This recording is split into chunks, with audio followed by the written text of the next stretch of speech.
Hi guys, and welcome to Comics and Chill. Today I got something a little different for you. As I mentioned in my previous video about the Deathblow and Wolverine crossover comic book series, the lead creator on that book, Aron Wiesenfeld, has generously agreed to answer a few of my questions about the production of that project. If you haven't seen that previous video, the link is down below in the description. Now rest assured, I'll definitely be doing more videos on Aron's work, his other comic book series, and even his fine art. Probably be doing a career retrospective video. But first I am going to do a very brief summary of his career before we dive into the interview itself.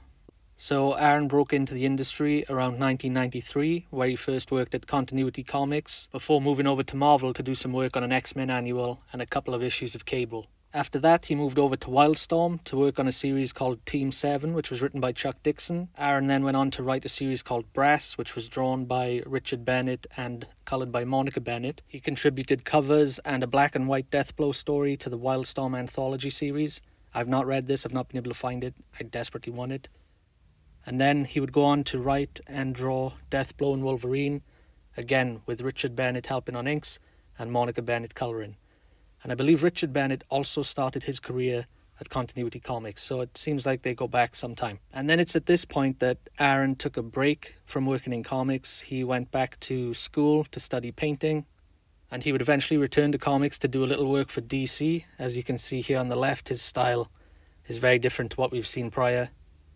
And this was for a story for a Batman black and white issue. And he'd then make another quick stop over at Image for 2 issues of a series called Guardian Angel. He would then go on to paint covers for Vertigo for a few of their series, including Why the Last Man and Fables. So the last of his covers came out in 2004, and since then he has been working as a painter. I believe he's mainly working in oils, and I'm the last person you want to hear talk about fine art. I'm pretty clueless, but I do really love what he's doing, the strong atmosphere of these things. It's quite dark and mysterious. And although he's not working in the sequential comic art form anymore, he's still telling stories with these images, and they're absolutely beautiful. He's had 2 art books released, one called The Well, which was put out by IDW Publishing, and then Travelers, which I believe was run through Kickstarter, and the books are coming out, I think, at the end of this month or maybe next month. And I will definitely be trying to get my hands on both of these books. So as I said, that's just a brief overview of his career. Today we will be focusing solely on Deathblow and Wolverine. Aron was very generous to do this, and I didn't want to take up too much of his time, so I just tried to keep the questions as concise as possible. So let's jump in.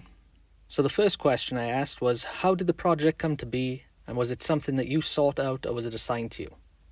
Jim Lee was talking about these crossovers that they might do with Marvel, and the Deathblow Wolverine team-up was mentioned. I said I was interested in doing that one because I really like both of those characters. I asked if I could write it as well, and he agreed. Maybe because at that point in time, it was just a potential project. When it became a reality, Jim kept his word to let me write it. And for question 2, I asked, were there any difficulties in managing the crossover of the 2 separate company franchises, guidelines you had to follow, etc., or did you have free reign over the project? There were a few problems in that regard, actually. In the start of book 1, I wrote that the year was 1982, and later in the book, there is a photo of Wolverine in a group that was supposed to be the X-Men. When the editor of the X-Men at Marvel saw the date, he made the editors at Wildstorm change the X-Men to Team Alpha or something like that, because according to Marvel, the X-Men didn't exist in 1982. It didn't make any sense to me. Didn't John Byrne's run on the X-Men start in the late 70s? Also, Marvel seemed to have stricter standards when it came to showing blood, so they took out all the blood in a scene at the beginning of the second book. That didn't make any sense to me either, because I had seen some pretty darn bloody Marvel comic books. Barry Windsor Smith's X-Men 205? Hello? And for question 3, I do gush a little, but I eventually do ask a question. I say, this is easily one of my top 10 favourite comics. It reads like an 80s buddy cop / kung fu film, drawn by Mobius. It has that sort of lean clear style, and the palettes again are reminiscent of Mobius, Darrow, and other Euro comics. Were you looking at a lot of Euro comics at the time? And Aron responds, a little bit. I wouldn't say that they were the direct inspiration for the art style though. I wanted to do something akin to what Miller and Varley had done in Elektra Lives, which was to keep the line art very simple, removed of ink rendering, and do all the shading and rendering with the colour. It didn't quite work out that way, The printed colours were much lighter than I was envisioning, but in retrospect, I'm okay with it. The colour was a subtle accompaniment to the line work. At that time, computer colouring was a new thing, and a lot of the colouring being done was very heavy-handed and would often totally ruin a comic. That was my biggest fear, so I'm glad that didn't happen. Question 4. Another element of the book that I love is the choreography. The action reads brilliantly, and the car chase sequence is one of the most kinetic I've read in any comic. What was your process for working on this book? Did you work with a full script, Marvel method, and were you even directing the colour choices? And Aron responds, part of my intention with the book was to make it with as few words as possible. It seemed like a more pure way to make a comic, trying to tell the story visually as much as possible. So I tried to show things with the art that would ordinarily be explained in words.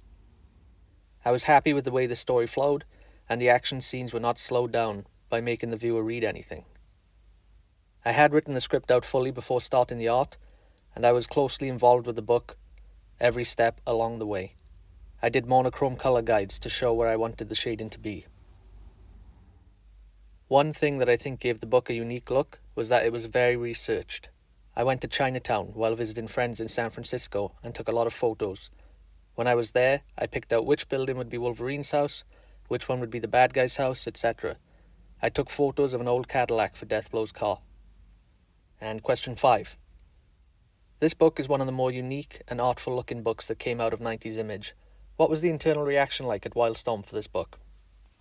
He responds, the people at Wildstorm had very positive reactions to the book. And finally I ask, your name is one that comes up quite frequently in conversation with other creators and fans. Do you think you will ever make a return to comics? And Aron responds, yes, I'm working on a new comics project now. So that's some pretty big news at the end there. It's really exciting to hear that Aron is going to be coming back to comics. In a recent interview with Games Radar, he mentioned some of the stuff he'd been reading was Sunshine by Taiyo Matsumoto and The End of the Fucking World by Charles Forsman. So it'll be really interesting to see what style Aron is going to choose for his comic project. I'd imagine after nearly 2 decades of painting, it's probably going to lean in that direction rather than the old 90s Image style that he was known for. But whatever it is, I'm really excited to read it when it comes out. Anyway, that's all I got for you today. I'll definitely be looking at more of Aron's comics and his career as a whole in future videos. And Aron, if you're watching this, thank you very much for taking the time to do this. I really appreciate it. And also a big thanks to everyone for watching the video. That's all I got for today, but I'll be back soon. Take it easy.